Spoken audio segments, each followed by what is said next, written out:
Queridos irmãos, abramos a palavra do nosso Deus na carta de Paulo aos Romanos, capítulo 9, e façamos a leitura do verso 6 até o verso 13, dando continuidade à nossa série de mensagens nessa importante carta do apóstolo Paulo, importância essa destacada ainda mais nesse ano, quando comemoramos os 500 anos da Reforma Protestante, sendo essa carta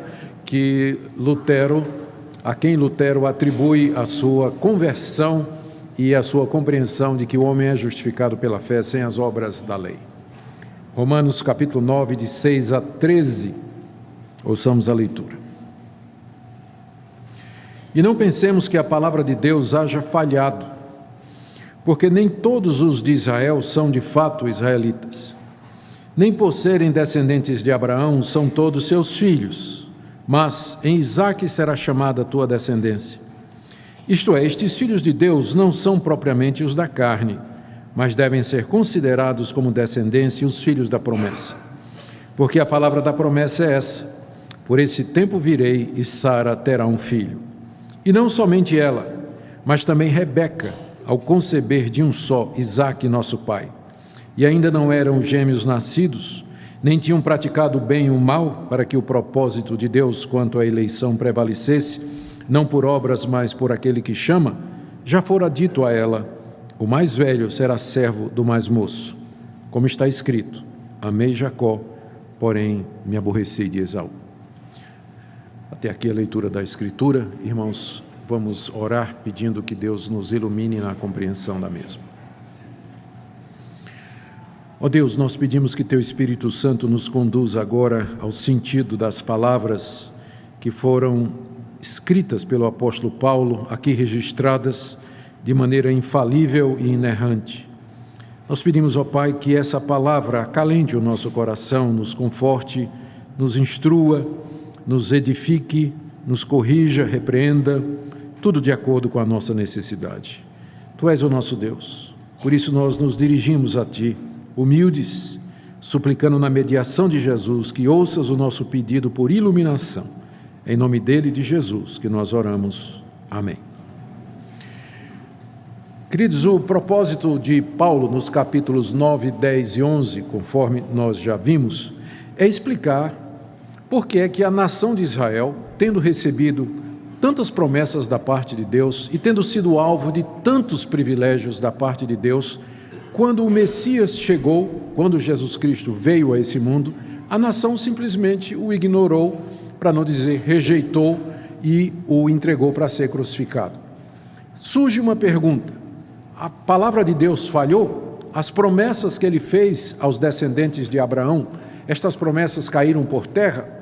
Será que Deus não foi poderoso o suficiente para garantir tudo aquilo que ele prometeu a Abraão? Quando ele disse: sai da tua terra, da tua parentela, de ti farei uma grande nação, em ti serão benditas todas as nações da terra. Aquelas promessas que foram feitas a Davi, dizendo que da tua descendência virá alguém que se sentará no trono de Israel e no trono do mundo para todo sempre. Tudo isso caiu por terra quando os judeus rejeitaram Jesus Cristo, filho de Davi, o filho de Abraão, o filho de Deus, o Messias, o Salvador do mundo, aquele que era o cumprimento de todas as promessas. Ao dizer que o Evangelho é o poder de Deus para a salvação de todo aquele que crê, primeiro do judeu e também do gentio, esse é o tema da carta aos Romanos, o apóstolo Paulo estava dizendo que todas aquelas promessas, elas agora se aplicavam também aos não-judeus. E aí a questão da exclusividade aparece. E o que Deus prometeu a Israel? E o fato de que Deus escolheu a nação como sendo o seu povo. Paulo havia enumerado os privilégios da nação de Israel nos versículos anteriores, que foram objeto da nossa mensagem última. São os versos 4 e 5 do capítulo 9. São israelitas, pertence-lhes a adoção e também a glória, as alianças, a legislação, o culto e as promessas. Deles são os patriarcas, e também deles descende o Cristo segundo a carne, o qual é sobre todos, Deus bendito para todos sempre. Amém. 9 privilégios Paulo enumera aqui. Deus deu a Israel a aliança, as promessas, o culto, a legislação. É de Israel que vêm os patriarcas, é de Israel que veio o Messias, como explicar que a maioria dos israelitas rejeitou a Jesus Cristo e o entregou para a morte nas mãos dos romanos. Paulo dá basicamente duas explicações nos capítulos 9, 10 e 11, que serão objeto dos nossos próximos sermões. A primeira explicação de Paulo é a soberania de Deus na eleição daqueles que haveriam de ser salvos, que é o capítulo 9, que é um capítulo que fala sobre eleição e sobre predestinação. O que Paulo vai dizer é que nem todo israelita, de fato, nem todo descendente de Abraão, de fato, foi escolhido por Deus. E que de entre a nação de Israel, Deus escolheu aqueles que ele quis para a salvação. Estes creram no Messias. E é neles que Deus cumpre a sua promessa. Portanto, a palavra de Deus não falhou, porque a aliança de Deus, na verdade, é com o Israel espiritual, o Israel eleito por Deus, e não com a nação, com todos os descendentes de Abraão. Isso Paulo vai explicar aqui no capítulo 9. Final do capítulo 9 até o capítulo 11, Paulo vai dar outra razão pela qual a nação de Israel rejeitou a Jesus Cristo, que é a incredulidade dos judeus. Os judeus foram incrédulos, eles realmente não creram em Jesus Cristo, eles entenderam que a salvação era pelas obras da lei, era por guardar a lei que Moisés havia dado. Tanto é que quando Cristo aparece e os apóstolos ensinam que pela fé nele os judeus serão aceitos por Deus e perdoados, a maioria da nação não creu nessa mensagem, rejeitou essa mensagem e, portanto, rejeitou a Jesus Cristo. Então, capítulo 9, Israel rejeita a Deus, porque nem todo israelita é filho de Deus, porque Deus é quem escolhe aqueles que são seus. Capítulo 9. Por outro lado, a nação é responsável, porque ela foi incrédula, ela rejeitou Jesus Cristo e, por isso, com justiça, os privilégios que Deus lhe deu foram tirados da nação de Israel. Então, estes são os temas que nos aguardam na série em seguida, não é? E nós vamos ter aí momentos emocionantes pela frente, né? Só assunto fraco, né? Só assunto fraco para a gente tratar. Agora é que a carta aos Romanos começa a pegar mesmo, né? Alguém já disse que o capítulo 9 de Romanos é a criptonita dos arminianos, não é? Porque é difícil brigar contra o capítulo 9, não é? Eu não chegaria a usar esse título, mas sem dúvida, Romanos capítulo 9 é um dos capítulos mais importantes do Novo Testamento para tratar dessa questão da eleição e da predestinação. Aqui Paulo responde 3 perguntas. Primeiro, a palavra de Deus falhou porque a maioria dos judeus não creu em Jesus Cristo? Resposta de Paulo: não falhou. Se cumpriu naqueles que Deus elegeu de entre a nação judaica para serem seus filhos. Aí vem a segunda resposta. Deus elegeu? Segundo questionamento. Deus elegeu? Mas isso não torna Deus injusto quando Ele elege uns e deixa outros sem serem escolhidos para a salvação? Resposta de Paulo: não, porque Deus faz o que Ele quer. Está aí do verso 14 ao verso 18. Aí vem uma terceira pergunta. Se Deus faz o que Ele quer, então por que Ele reclama que o judeu não aceitou Jesus Cristo? Resposta de Paulo: quem é você para discutir com Deus? Verso 19 a 29. Então são essas 3 questões que compõem o capítulo 9 e que nós vamos tentar abordar nas mensagens seguintes. Na nossa mensagem anterior, nós expusemos os versos que abrem o capítulo 9. E vocês lembram, versos de 1 a 5, Paulo afirma solenemente o seu amor pelos judeus, sua grande tristeza pelo fato de que eles rejeitaram Jesus Cristo, a ponto de Paulo dizer que, se possível, ele queria ser anátema e separado de Cristo por amor dos judeus, ou seja, ele preferia ir para o inferno no lugar dos judeus, se isso fosse possível, porque eles rejeitaram os grandes privilégios recebidos por Deus, a aliança, as promessas, o pacto, a legislação, o culto. Enfim, Deus se revelou somente à nação de Israel no Antigo Testamento e a mais ninguém. E essa nação tão privilegiada virou as costas para Deus quando finalmente o Messias chegou.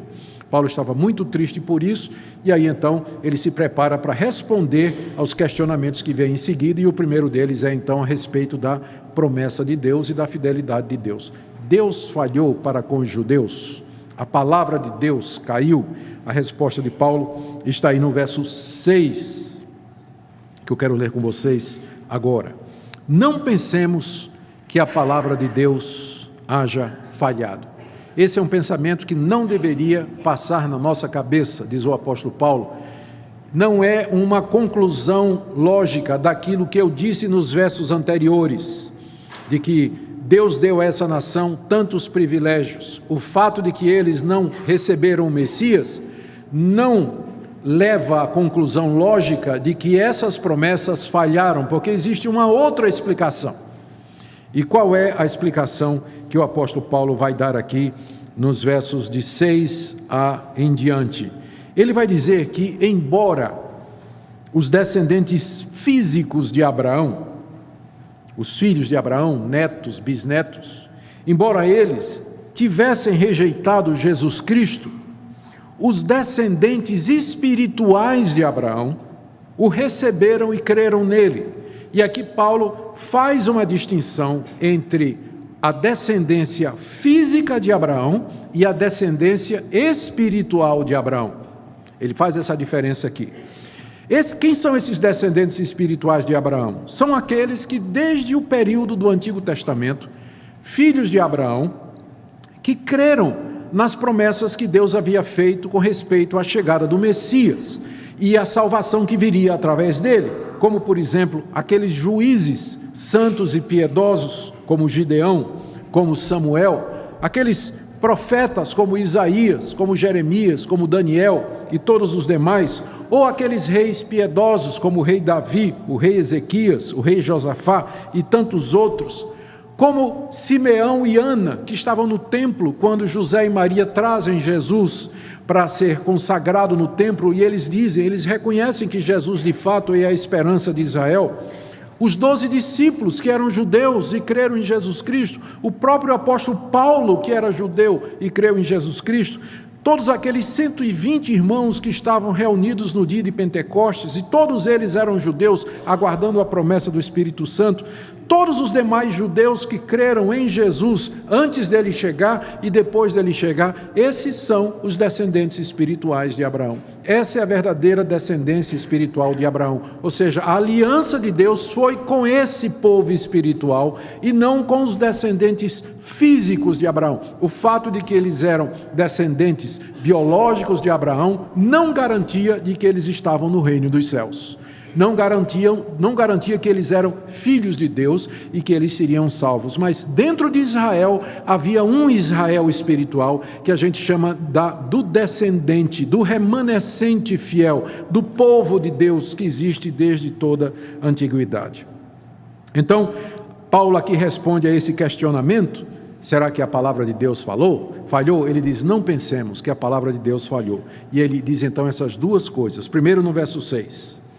Não pensemos que a palavra de Deus haja falhado, porque nem todos os de Israel são de fato israelitas. Nem todos os de Israel são de fato israelitas. Você vê que Paulo aqui usa o termo israelita num sentido que não é étnico, não é um sentido racial. Israelita é um estado espiritual. Nem todos os de Israel são de fato israelitas. Verso 7, mesma coisa, nem por serem descendentes físicos de Abraão, são todos filhos de Abraão. Filho aqui é filho no sentido espiritual, né? Nem por serem descendentes biológicos de Abraão, quer dizer que todos eles sejam filhos de Abraão. Então, ser israelita e ser filho de Abraão é uma categoria espiritual. Ela não é biológica, não tem nada a ver com raça. É uma questão espiritual diante de Deus. Paulo, num certo sentido, ele já havia adiantado esse assunto no capítulo 2, que eu quero convidar você agora a abrir lá comigo. Se você vem seguindo essa série desde o começo, você lembra que nós chegamos aqui e nós dissemos exatamente esse ponto. Aqui no capítulo 2, Paulo está respondendo ao judeu que pensava que a circuncisão dava a ele alguma vantagem diante de Deus comparado com os gentios que não eram circuncidados. Olha a resposta de Paulo, Romanos 2, de 28 a 29. Não é judeu quem o é apenas exteriormente, nem é circuncisão a que é somente na carne. Porque judeu é aquele que é interiormente, e circuncisão a que é do coração, no espírito, não segundo a letra, e cujo louvor não procede dos homens, mas de Deus. Aqui o apóstolo Paulo redefine o conceito do que é ser um judeu. Um judeu não é apenas aquele que é exteriormente, aquele que foi circuncidado, que teve aquela cirurgia aos 8 dias, em que é removida a carne do prepúcio. A circuncisão, que é o nome dessa marca do judeu, ela não é externa, ela é interna. O verdadeiro judeu é aquele que é judeu por dentro e cuja circuncisão é a circuncisão do espírito, ou seja, uma pessoa pode ser descendente de Abraão e ainda assim não ser um verdadeiro judeu, um verdadeiro israelita, um verdadeiro filho de Abraão, porque essa é uma categoria espiritual. Com isso, Paulo introduz esse conceito que dentro da descendência de Abraão, dentro da nação de Israel, existe o verdadeiro Israel, que é o Israel espiritual, que são aqueles que andam na mesma pisada de fé que Abraão teve, que são aqueles que creem como Abraão creu, que servem a Deus como Abraão creu. É só olhar a história do Antigo Testamento e a gente vê como isso é verdade. A grande parte da nação de Israel sempre foi incrédula, sempre foi rebelde. Qual dos profetas os judeus não perseguiram? Qual dos juízes piedosos eles não procuraram matar? Quais dos enviados de Deus eles não rejeitaram? Qual ídolo eles não adoraram no tempo da antiga aliança? Se curvaram diante de todos os deuses de todas as nações, viraram as costas para Deus o tempo todo, se revoltaram contra Moisés, queriam voltar para o Egito, reclamavam do maná. Esses eram os descendentes de Abraão. Agora, dentro desse povo descendente de Abraão, rebelde, incrédulo, teimoso, idólatra, Deus tinha o seu povo remanescente fiel, aquele povo que Deus disse a Elias, quando Elias estava dizendo: acabou, eu sou o último, ó Deus, a nação toda está atrás de Baal, somente eu temo ao Senhor. E Deus disse: Elias, fica quieto, eu reservei para mim 7.000 que não dobraram o joelho a Baal. Ou seja, dentro de Israel havia 7.000 escolhidos de Deus que não dobraram o joelho aos ídolos e aos deuses pagãos. Então, esse conceito do verdadeiro Israel, da nação espiritual de Deus, o povo de Deus, é o que é a base da nossa doutrina da aliança, de que Deus sempre teve um povo, porque nós hoje, brasileiros, vivendo séculos depois, que cremos da mesma forma de Abraão, nós é que somos os descendentes de Abraão, nós é que somos os verdadeiros israelitas, nós é que somos os filhos da promessa. Deus cumpre as suas promessas a nós, por isso que nós dizemos: Deus sempre teve somente um povo. Na antiga aliança era o Israel dentro de Israel, na nova aliança é a igreja de Cristo. Sempre foi o mesmo povo, a mesma aliança, os mesmos sacramentos. No Antigo Testamento era sábado, Páscoa e circuncisão. No Novo Testamento é domingo, batismo e ceia. Apenas mudou a forma para ser mais abrangente, mas sempre foi a mesma aliança, o mesmo povo, o mesmo culto. Sempre foi. Ou seja, a palavra de Deus não falhou, porque o compromisso de Deus era com esse povo que ele tinha escolhido de entre a nação de Israel. E para provar isso, Paulo vai citar 2 episódios da história dos patriarcas. Vocês todos conhecem a história dos patriarcas. O primeiro foi Abraão. Deus chamou soberanamente, Gênesis capítulo 12, e o tirou da terra de Ur dos caldeus e lhe fez grandes promessas. E disse: Abraão, de ti eu farei uma grande nação, de ti sairão príncipes, na tua descendência serão benditas todas as nações da terra. Eu vou te dar a terra de Canaã, de ti farei uma bênção, abençoarei os que te abençoarem, amaldiçoarei os que te abençoarem. Sai da tua terra e da tua parentela e vem para essa terra que eu vou te dar. Conhecemos a história, está em Gênesis 12. Abraão obedeceu a Deus e saiu, sem nada na mão. Não tinha nenhum título de propriedade da Palestina, não é? Foi embora, foi pela fé. Peregrinou na terra da promessa, esperando a promessa de Deus. O tempo passou, a promessa não se cumpriu, ele tenta ter um filho através de sua escrava Agar, com o conluio da sua esposa Sara, e nasce Ismael, que é o primeiro filho de Abraão, que ele pensou que seria o herdeiro das promessas de Deus, o descendente. E Deus diz: não vai ser ele, mas vai ser aquele que eu te prometi, da tua esposa legítima. Algum tempo depois nasce Isaque, o filho da promessa. E Deus diz, agora você despede Ismael e você vai ficar com Isaque. Ele é que é o herdeiro, e não o mais velho, mas esse aqui. Isaque cresce, casa com Rebeca, mulher estéril, não vinha filhos, parece que a promessa parou ali, porque Isaque não tinha filhos, não é? Não tinha filhos. Orou 20 anos, oração poderosa, a mulher ficou grávida de gêmeos. Grávida de gêmeos. Ainda não tinham nascido, e Deus disse, eu quero esse e não quero esse. Amei a Jacó, mas aborreci Esaú.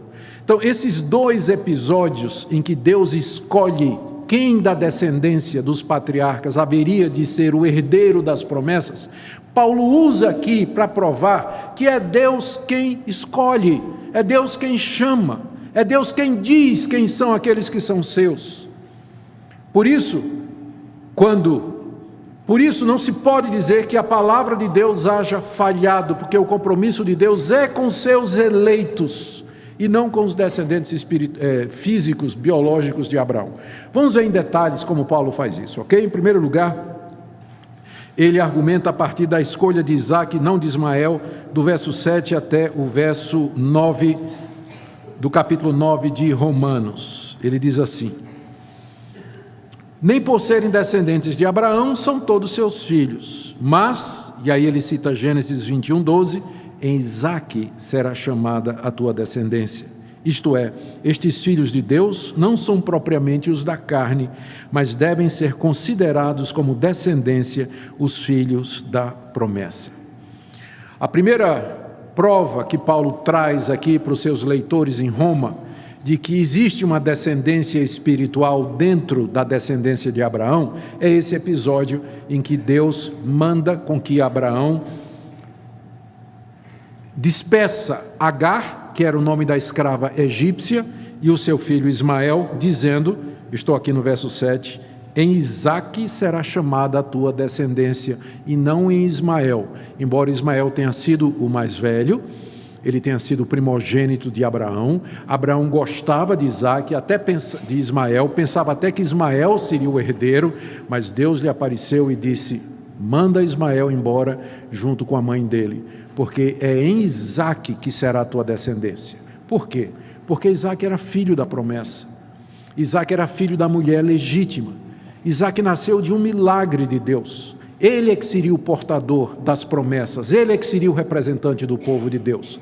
E Deus então escolheu entre Ismael e Isaque, escolhendo Isaque para ser aquele representante ou descendente espiritual. Conclusão de Paulo, no verso 8, isto é, presta atenção aqui, estes filhos de Deus, ou seja, esses que serão salvos de entre os filhos de Abraão, não são propriamente os da carne, ou seja, não são todos os judeus que serão salvos.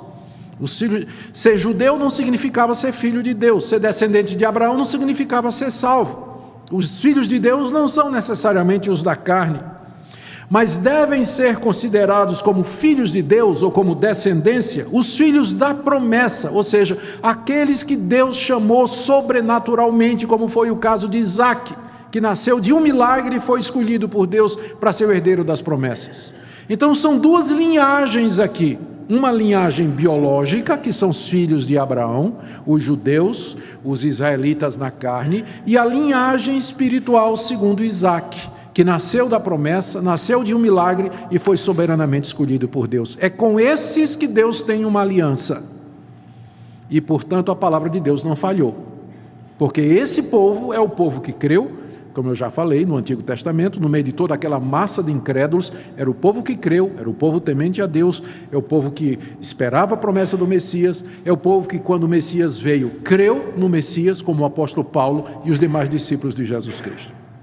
Mas alguém poderia dizer assim, mas a escolha entre Ismael e Isaque era óbvia, porque Ismael era filho de uma escrava egípcia, que era uma concubina de Abraão e nasceu de um esquema, meio que carnal, porque estava demorando, Sara não podia ter filho, que era a esposa legítima, estava demorando, não engravidava, era estéril, já eram velhos, E Sara teve essa ideia de entregar a escrava ao marido, para que o marido engravidasse a escrava, para que o filho da escrava fosse filho dela. A gente não deve ficar assim muito assombrado, deve ficar assombrado, mas para não ficar tanto, lembrando que isso era um costume no Antigo Oriente, que as senhoras, as matronas, as princesas, as rainhas, elas tinham filho através das servas. Um exemplo disso é a filha de Faraó, que adotou Moisés para ser filho dela. Adotou Moisés, que era filho de outra para ser filho dela. Mas era um costume que fazia parte da cultura do Antigo Oriente. E Sara então resolveu usar esse estratagema para ver se cumpria a promessa de Deus. De fato nasceu lá o Ismael, mas Deus disse, não é ele não. Aí alguém pode dizer, mas a escolha era fácil entre Isaque e Ismael. Ismael era filho de uma tentativa humana, não era a esposa legítima, e Isaque era filho da promessa. Ele nasceu de um milagre, como Deus havia prometido, da esposa legítima. Paulo diz, então vamos agora para o próximo exemplo. Rebeca e os seus 2 filhos. Aí não tem diferença nenhuma. Para começar, eram filhos da mesma mulher, eram gêmeos, e ela era a esposa legítima de Isaque. Quando ela se viu grávida, depois de 20 anos de oração e tentativas, da parte do Isaque, os meninos começaram a brigar na barriga dela. Era chute para um lado, chute para o outro. Olhando a barriga dela, dava para ver, aquela confusão, O pau quebrava lá dentro. E ela estava preocupada com aquilo. E ela foi perguntar a Deus. Diz lá o texto de Gênesis 23, me perdoem. Gênesis 25, na verdade, o texto nos conta de que Rebeca foi perguntar a Deus, por que é que meus filhos ficam brigando na barriga? São irmãos, são gêmeos, não é? Por que eles ficam brigando? Resposta de Deus, Gênesis 25, verso 23. 2 nações há no teu ventre. 2 povos nascidos de ti se dividirão. Um povo será mais forte do que o outro, e o mais velho servirá ao mais moço. Essa foi a resposta de Deus para Rebeca com relação aos 2 filhos brigando na barriga. Qual a interpretação que o apóstolo Paulo está dando aqui para esse episódio que ele traz como comprovação do que ele está dizendo, de que dentro de Israel há um outro Israel, que é o Israel espiritual? O que ele está dizendo aqui, a interpretação de Paulo, é a seguinte: ambos eram filhos de Isaque, que era o herdeiro da promessa, filho de Abraão. Eles eram gêmeos, portanto estavam em igualdade de condição, não era como Ismael e como o próprio Isaque. Antes deles nascerem, Deus escolheu um deles para ser o herdeiro das promessas. Terceiro, quando essa escolha foi feita, eles não tinham feito ainda ou cometido nem o bem nem o mal. Ou seja, a escolha de Deus não foi baseada nem da previsão do que eles fariam e nem de qualquer coisa que eles já tinham feito. Deus escolheu porque quis. Porque o critério não tinha critério, eram 2 bebês na barriga, um igual ao outro. Deus escolheu um e disse, esse, que inclusive vai ser o mais moço, ele vai ser o senhor do mais velho, e o mais velho vai servir ao mais moço. Eles representarão 2 nações que se dividirão e brigarão, mas prevalecerá a nação que vier do mais moço, que será Jacó. E Deus fez essa escolha antes que eles nascessem. Olha como Paulo interpreta isso no verso, voltando aqui para Romanos, no verso 11. Não eram gêmeos, nascidos, nem tinham praticado o bem e o mal. Aí vem aqui um parênteses, onde Paulo explica. Para que o propósito de Deus quanto à eleição prevalecesse. Qual é o propósito de Deus? Que o povo dele seja dele de acordo com o propósito dele, porque ele chama, não é porque o povo merece, mas porque Deus chama, não é porque fizeram bem, não é porque um é melhor do que o outro, mas porque Deus chama. Esse é o propósito de Deus. Para que o propósito de Deus quanto à eleição prevalecesse, não por obras, não foi porque Jacó era melhor do que Esaú, mas por aquele que chama. O critério é que Deus chama quem Ele quer. Ele chama quem Ele quer. E esse chamado não é baseado em obras, não é baseado em quem merece ou quem é melhor do que o outro. É baseado na soberania de Deus, como Ele fez também com Isaac. Para que ficasse claro que o povo de Deus é composto daqueles que Deus soberanamente chama, aí Paulo diz... Deus disse a Rebeca, verso 12, o mais velho, que é Esaú, será servo do mais moço. Isso significava dizer que o herdeiro das promessas seria o filho mais moço, ao contrário do que era comum na época, que geralmente era o mais velho que herdava. Então, falando em termos da cultura da época, o herdeiro era para ser Esaú. Mas Deus reverteu a condição humana, exatamente para mostrar a soberania dele. É quem eu escolho, eu não respeito as atribuições ou instituições humanas, mas é aquele que eu chamo. E ele escolheu Jacó. E de fato Jacó se tornou o herdeiro, ele se tornou parte do Israel espiritual, ele se tornou parte do povo de Deus, filho de Deus, um dos patriarcas, dos nossos heróis da fé, mencionado na Escritura, é dele que vem o nome da nação de Israel, tudo isso por escolha divina de Deus, quando ele era um bebê no ventre da sua mãe, não tinha feito bem ou mal, não tinha nascido, e ao lado dele tinha um irmão que estava nas mesmas condições que ele estava, portanto elegível também, mas não. E Paulo termina citando o profeta Malaquias como prova do que ele está dizendo. Leia comigo, Malaquias capítulo 1, versos 2 e 3. É o último livro do Antigo Testamento, não deve ser difícil para achar. Malaquias capítulo 1. Vamos ler a partir do verso 2. O amor do Senhor por Jacó. Deus falando à nação de Israel, dizendo: eu vos tenho amado, diz o Senhor, mas vós dizeis: em que nos tens amado? Resposta de Deus: não foi Esaú, irmão de Jacó, disse o Senhor. Todavia amei a Jacó, porém aborreci a Esaú. Quando a nação de Israel, muito tempo depois do acontecimento com Isaac e Rebeca, e muito tempo antes de Paulo escrever a carta aos Romanos, quando a nação de Israel uma vez questionou a Deus, dizendo: o Senhor disse que nos ama, mas onde está a prova do teu amor?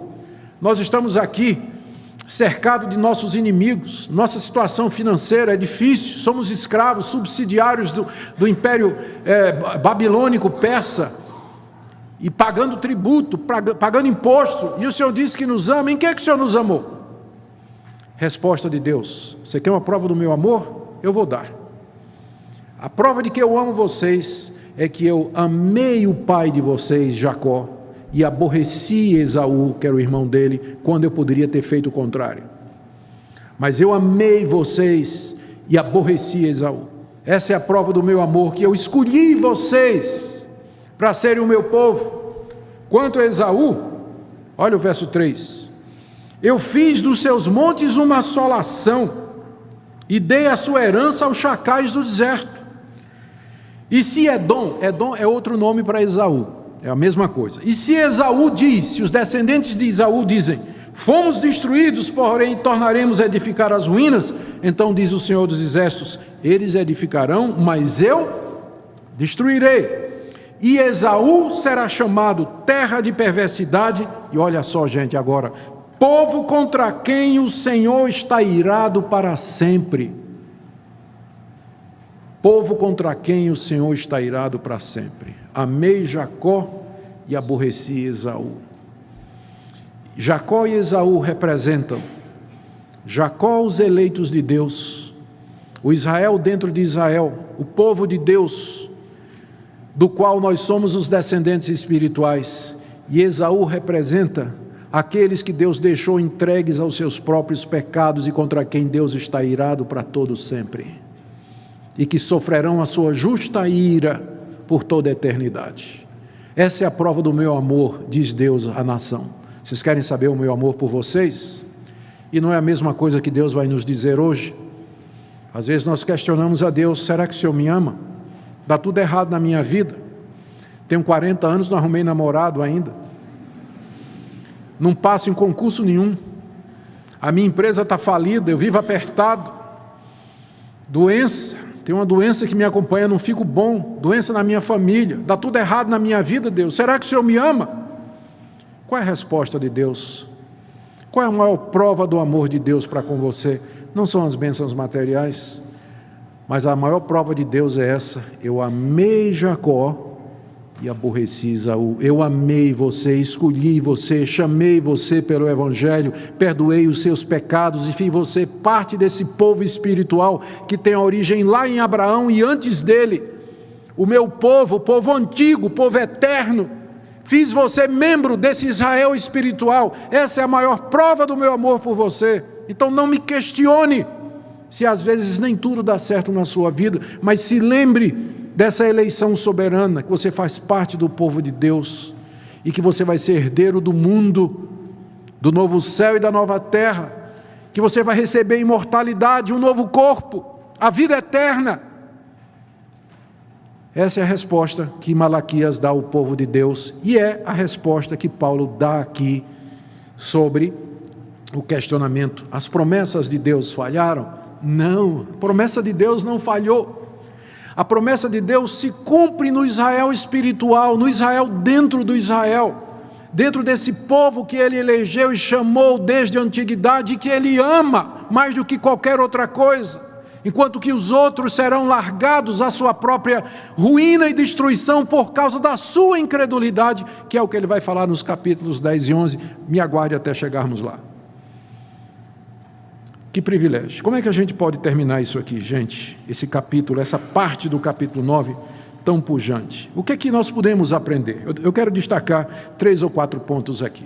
Primeiro, o fato de que Deus escolheu soberanamente, de entre os filhos de Abraão e de Isaque, aqueles que seriam seus filhos, os filhos da promessa e a descendência prometida, indica que existe um Israel espiritual dentro do Israel biológico. E que esses do Israel espiritual são eleitos, ou foram eleitos soberanamente por Deus, e é para com eles que Deus cumpre todas as promessas feitas a Abraão, Isaque, Jacó, Davi, todas aquelas promessas do Antigo Testamento, elas se cumprem nesse Israel espiritual. É a eles que Deus cumpre as promessas, eles creram no Messias, antes do Messias chegar e depois quando o Messias chegou. Então esse é o primeiro ponto, a palavra de Deus não falhou. Segundo, esses filhos de Deus, eles foram eleitos não somente de entre os filhos de Abraão, mas também de entre todas as nações. E esse é o grande mistério que quem vai explicar é o apóstolo Paulo. Que essa eleição de Deus não foi somente dos filhos de Abraão, mas ele elegeu também muita gente de outras nacionalidades. Paulo vai falar disso a partir do verso 24 desse capítulo 9. Ele vai dizer: Deus chamou não somente a nós, de entre os judeus, mas também de entre os gentios. Então hoje, você brasileiro, que mora em Goiânia, está aqui no Ocidente, 2000 anos depois que estas palavras foram ditas, você é descendência de Abraão, você é israelita, você é o verdadeiro judeu, você tem a verdadeira circuncisão, você faz parte do Israel espiritual, você é o povo a quem Deus fez as promessas e Ele não falhará. A palavra de Deus não caiu, mas ela se cumpre naqueles que Deus chamou e que Deus elegeu. Terceiro ponto, a palavra de Deus, portanto, não falhou, e nada poderá nos separar do seu amor. Nada poderá nos separar das suas promessas. Ele haverá de cumprir tudo o que prometeu. Por isso que Paulo se refere à igreja como sendo o Israel de Deus, no final de Gálatas. Agora aqui eu preciso também dizer alguma coisa à guisa de conclusão. Alguns queridos irmãos, ao lerem o capítulo 9 e impressionados com a força da argumentação, eles dizem que essa escolha que Deus fez aqui é uma escolha para privilégios nacionais. Deus está escolhendo nações. Mas, gente, não tem nada de nação aqui, porque Deus está escolhendo judeus de entre judeus. Portanto, Ele está escolhendo indivíduos. Ele está falando aqui em filho de Deus, Ele está falando aqui de obras, antes de nascer não tinham feito bem nem o mal. Ele está falando aqui de salvação. Ele não está falando de privilégios nacionais, como às vezes algumas pessoas querem interpretar o capítulo 9, dizendo que a eleição aqui é eleição em termos nacionais. Não tem nada de nacional aqui, embora a escolha de Isaac e depois a escolha de Jacó teve efeito para os seus descendentes, mas a escolha aqui é de indivíduos para a salvação, porque no final do capítulo 9, Paulo vai dizer que Deus escolheu gente não somente de entre os judeus, mas também de entre os gentios. E mesmo que seja escolha de nação, a nação é composta de quê, gente? É composta de indivíduos. Então não tem como fugir de que Paulo está falando aqui da escolha e da predestinação de indivíduos para a salvação. Podemos ter dificuldade com a passagem, podemos não entender a passagem, ela pode mexer muito comigo, ela pode levantar muitos questionamentos, mas uma coisa é inegável, é disso que o apóstolo Paulo está falando. Não tem como fugir dessa interpretação, ela é simples, é clara, é a única que encaixa em todo o contexto. O que Paulo vem discutindo desde o capítulo 1? Privilégios nacionais de Israel contra os judeus? De forma nenhuma. Ele está respondendo a pergunta: como é que o homem se justifica diante de Deus? Por que agora ele vai mudar o foco? Ele está falando da eleição individual, está falando de escolha e predestinação para a salvação e deixar entregues aos seus próprios pecados aqueles que vão ser condenados eternamente por sua própria responsabilidade. Eu quero terminar com algumas aplicações práticas. Primeira delas, por favor, não deixe de orar para os seus filhos. Porque a primeira coisa que vem no coração de um pai, quando ele ouve falar sobre oração e predestinação, e diz: e se meu filho não foi eleito? E se meu filho não foi escolhido? Quantos anos Isaac orou para que Rebeca tivesse um filho? 20. Depois de 20 anos nasceu Isaquinho, o filho da promessa. Filho de Deus, servo de Deus, exemplo de fé. Não desista de orar pelos seus filhos. Enquanto eles estiverem vivos, há esperança, especialmente vocês que têm filhos que não estão andando nos caminhos do Evangelho. Filhos que estão desviados, filhos que um dia participaram da igreja, foram até batizados, fizeram profissão de fé, mas que não andam mais nos caminhos de Deus. Não desista, a semente está lá. Estava conversando com o Dr. Derek Thomas, que veio para o nosso encontro da fé reformada, e comentando como, infelizmente, não é? Acontece muito isso, especialmente hoje em dia, até muito frequente entre filhos de pastores, que são criados no Evangelho, que conhecem a palavra desde cedo, e depois de uma certa idade, geralmente quando vão para a universidade, eles não querem mais seguir no caminho do Senhor. E o Derek Thomas disse: eu tenho um filho por quem eu peço também as orações. E eu sei que aqui nesse auditório há pastores também que gostariam que vocês orassem pelos filhos deles. E entre aqueles que me ouvem também. O fato de que a salvação é soberana escolha de Deus, em momento nenhum é um empecilho para que você ore pela conversão do seu filho. Porque no mesmo capítulo em que Paulo está falando que é segundo a eleição de Deus, Paulo diz que Isaac orou 20 anos pela sua esposa e Deus deu um filho crente. Então oremos, irmãos, e não desistamos dos nossos filhos. Enquanto a vida, há esperança. Segunda coisa, também não deixe de evangelizar. O fato de que a salvação, em última análise, vai depender do chamado eficaz de Deus. É Deus que vai trazer, é Deus que vai chamar de uma maneira irresistível. Isso não quer dizer que nós não devamos evangelizar, porque é através da nossa pregação que Deus vai chamar os que são seus, aqueles que Ele elegeu antes da fundação do mundo. Ao contrário, nós devemos nos animar a pregar a palavra de Deus cada vez mais.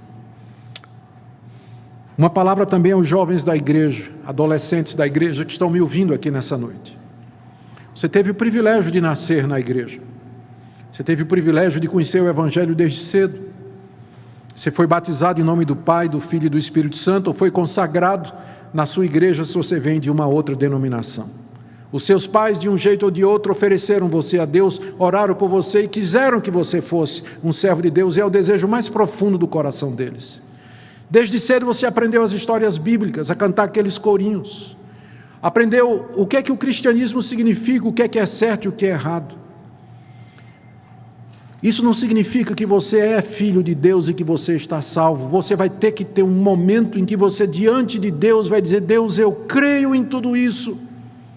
Eu sou isso, eu faço parte do teu povo, te dou graças por esse privilégio. Eu quero professar a minha fé, eu quero assumir o cristianismo que meus pais me ensinaram. E eu quero viver para a tua glória. Então não demore em fazer isso. Não demore em fazer isso. Se você já entendeu a mensagem do Evangelho, se você crê nessa mensagem, não demore em dizer: eu quero fazer minha profissão de fé, eu quero me tornar membro comungante da igreja, eu quero professar Jesus, eu quero andar nos caminhos do Senhor. Se você de fato já confessou isso, não pense que pelo fato de você ter nascido na igreja, isso é uma garantia de que você é filho de Deus. Nem todos os descendentes de Abraão são de fato israelitas. Você me pergunta: pastor, como é que eu sei? A resposta não está dentro de você.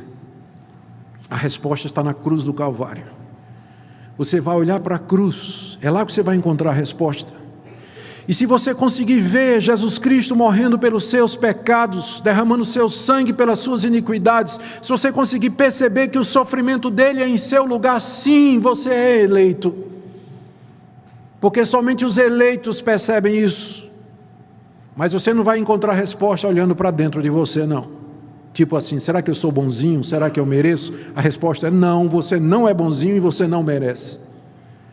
Mas você vai olhar para a cruz, e se ali você conseguir ver a agonia do Salvador e dizer: foi por mim, e eu coloco a minha esperança, a minha expectativa e a minha salvação somente no sacrifício de Cristo, você é da descendência de Abraão, você é do descendente prometido, você é daqueles a quem Deus fez a promessa, e você não será envergonhado por entregar sua vida completamente a Jesus Cristo.